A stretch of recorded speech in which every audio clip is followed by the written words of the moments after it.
Donc pour conclure, on va faire appel aux activités pratiques.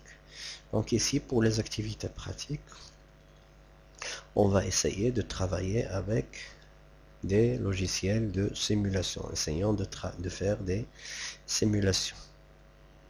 Savoir, comme vous le savez très bien, pour la simulation, on fait appel à des logiciels de simulation. Tout d'abord, pour réaliser la simulation du microcontrôleur, comme vous le savez très bien, on fait appel tout d'abord à un programme qu'on connaît déjà et on travaille toujours avec, donc c'est ISIS.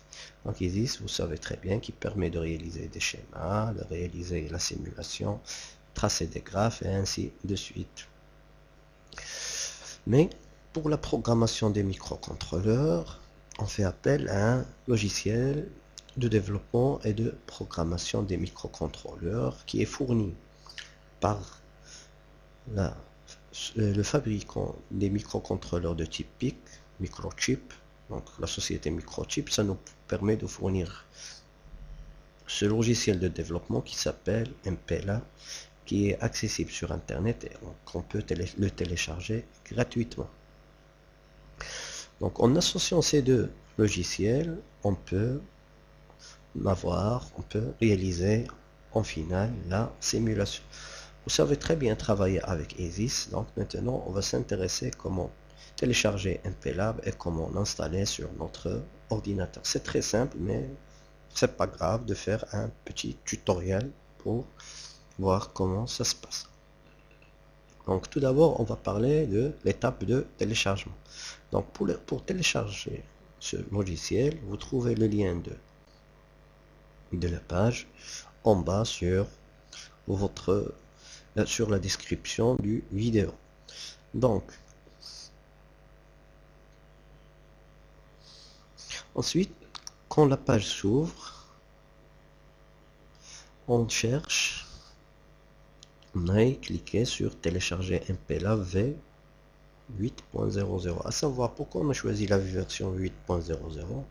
Donc c'est une version qui n'est pas de grande taille parce qu'il existe des versions plus récentes et la version plus récente elle est très énorme, très grande par rapport à celle-là. Donc c'est une version de petite taille et qui permet de nous aider à notre travail sans le moindre problème. Donc les outils dont on a besoin sont accessibles sur cette version et qui ne prend pas assez de place sur notre disque dur. Donc on clique sur lancement de téléchargement. Apparaît cette fenêtre de dialogue où nous demande si on veut télécharger ce programme. On doit valider, donc valider le choix de téléchargement. OK. Donc après un certain temps, le téléchargement est terminé. Donc on aille sur ouvrir l'onglet de téléchargement. On trouve un fichier qui est de format compressé. Donc c'est un fichier .zip. Donc on clique dessus pour l'exécuter. À savoir, moi je travaille avec WinRAR, logiciel de compression de décompression. Donc ça s'ouvre sous WinRAR. Donc ici j'ai le choix soit d'extraire ou bien de décompresser mon fichier ou bien de l'exécuter directement. C'est ce que j'ai fait moi.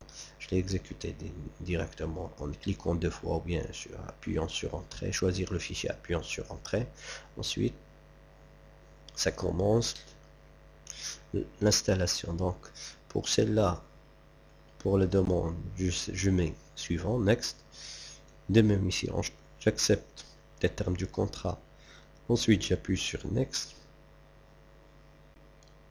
Suivant. Ici, je choisis le type d'installation. Je choisis la version complète, donc la version d'installation. Et ensuite, suivant, next.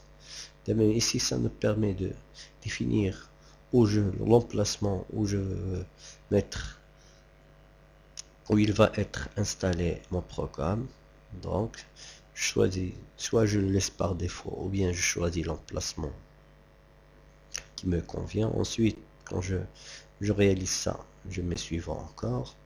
Ici j'accepte les termes du contrat de la licence. Ensuite je coche accepter, ensuite suivant, ainsi de suite pour installer MPLAB C32, la licence de C32, je coche accepter et je clique sur suivant. De même ici pour choisir, ici copier les fichiers des microcontrôleurs, suite suivant. J'attends l'évolution de la barre d'installation. Ici ça me demande si je veux installer PicLights, je mets OK, je choisis OK. À savoir, le PicLights pour nous c'est pas efficace, donc c'est pas la peine. Je clique sur annuler. Donc ça me demande, avec cette boîte de dialogue, je dis OK que je veux abandonner. Je veux pas l'installer, oui, je choisis oui. Ensuite, comme ça l'installation est terminée. Quand l'installation est terminée, ça m'affiche comme ça et je mets finish. Après la fin d'installation, ça s'affiche cette boîte de dialogue. Quand cette boîte de dialogue s'affiche, je la ferme et comme ça j'ai bien terminé l'installation et je dois aller sur mon bureau. Je vais trouver un raccourci pour exécuter mon fichier, pour exécuter mon logiciel MPLAB version 8.00.